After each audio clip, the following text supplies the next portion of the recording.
sitting there, I'm looking at the press conference, and I'm just seeing this like equilibrium. It's you and Amber, and I'm seeing you got the business side, but she's business savvy. She's got the creativity. You have the creativity.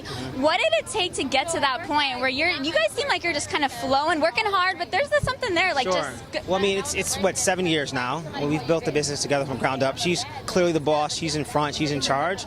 But I think I've created a great support system for her and to be able to reach her dreams and her goals, and we're building it together. So we're super excited.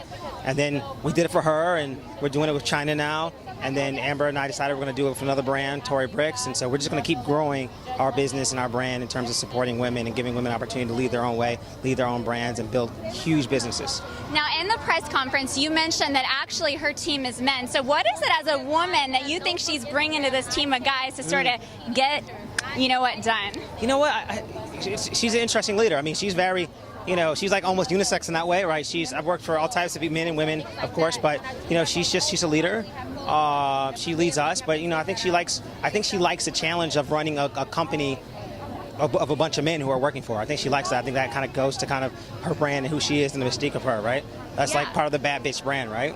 And I'm not I'm no pushover, right? I graduated from Harvard Law School. I run a bunch of big businesses, and but we just have that challenge, that back and forth, like that give and get, and we're also best of friends too, which makes it a little tricky as well. Now, I want to ask, because I feel like she's at a level where she's really commanding the attention and negotiating those business deals. And one of the things she said was, she's like, if it's not a deal I want, I'm not doing it. Yes. I walk away. But when you're not quite at that point yet, and maybe you're not quite at that point to do that, what is your advice for those women?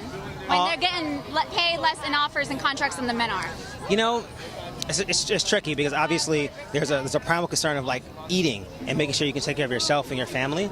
But I think, Amber and I had a plan 7 years ago, and we laid out a plan and we said we want to be here, we set goals. So I think it's about setting your goals and then putting out a plan to reach those goals, and then having a conversation when an opportunity comes up and say, hey, this will help me reach my goal or not. If it doesn't, then we just can't do it, right? So I think it's about putting it on paper first, and then from there sticking to your paper. And last question, she has a tendency, she says things that really grasp what people are thinking but maybe afraid to say. What happens in the day in the life when she goes viral? Are you guys in the office huddle around? Take me there. It's like, that's probably like an everyday thing, right? I mean, yesterday it was her Love Line podcast, right? So she goes and she talks about being body shamed by the judge.